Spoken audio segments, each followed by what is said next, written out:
Welcome to the Shortwave radio channel, and we're going to talk about propagation. And now that we are in summer propagation, actually. So this is Simon's World Map. A lot of people ask me what this is. Simon World's Map is a great application, has a lot of options. And like here, for example, I added the auroras pattern. So they go with the information because you got, solar flux and all the information from solar activity. So we are in the northern hemisphere pretty much in summer. In a couple of weeks, it'll be the official solstice, exactly in 10 days. And this means the longest nights for the northern hemisphere. That also means, we tell you that high frequencies at daytime, low frequencies nighttime. Don't take that as being, fixed in stone. It's something that goes around the different seasons.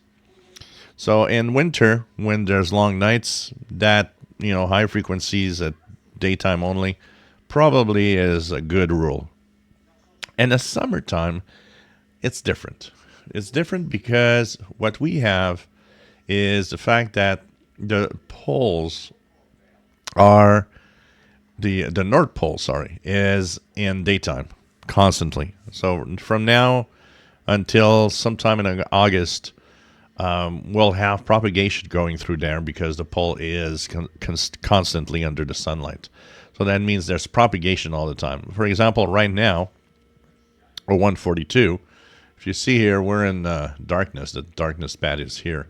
I should be removing the auroras because it makes it kind of not necessarily see correctly here. Let's just check out here. I'm going to go to the aurora side and I will remove this so that you guys could see better what it actually looks like in reality. So here we go. Now, this is daytime, nighttime. So I'm in nighttime for the past hour-ish. And when looking at propagation, I know that even in the middle of the night, higher frequencies can give me some interesting propagation through the North Pole. So that's why if you're an amateur radio operator, look at 20 meters, 17 meters, 15 meters, and even higher. You might be surprised at signals coming from Europe and Asiatic Russia through the poles, basically. And that's what's been happening pretty much.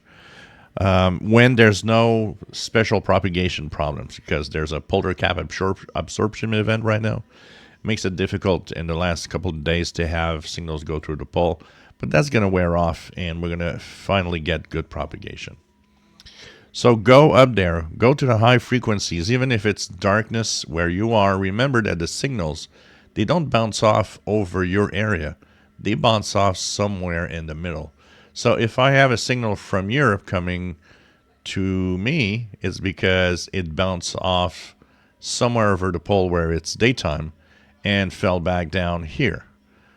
That's why even if it's dark, you're getting a signal. It's where the signal is reflected by the ionosphere that's important to understand. Another interesting thing here is there's, Radio New Zealand's coming in very well with the summertime here on their 17675 frequency. Remember that they're broadcasting towards the Pacific area, general vicinity of North America. So the bounces are in daytime for the most part. So even if you're in darkness, well, remember that most of the bounces were in daytime. That's why it's still there and when it's dark. Things like that are important to understand. So enjoy the higher frequencies at night. Try to find things that are unusual, especially with the high solar flux that we're getting now. When conditions are good, you might hear stations from Asia and from different regions that are like, wow, I never heard this before, and on very high frequencies. A 16-meter band, 15-meter band, a 19-meter band, tune around a lot in the Northern Hemisphere. Of course, all is reversed here in the Southern Hemisphere. If you live in Australia, if you live down south, now the nights are longer. you're in winter propagation, and naturally lower frequencies will probably propagate better to the different areas around you.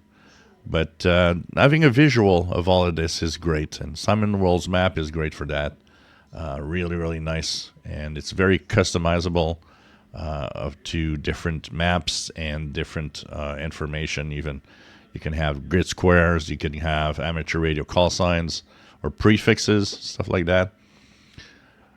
So, remember that, especially here in the Northern Hemisphere, which is the majority of where my viewers are, the summertime prevails. So check it out. In another negative way, though, I see a lot of people tuning in around like noon, 1 p.m. in the summer. There's nothing there. When I see people saying, well, propagation looks bad, and they're tuning around at their local noon, yes, in the summertime, local noon, there's nothing. Very local stuff. But it's not the time to listen to shortwave.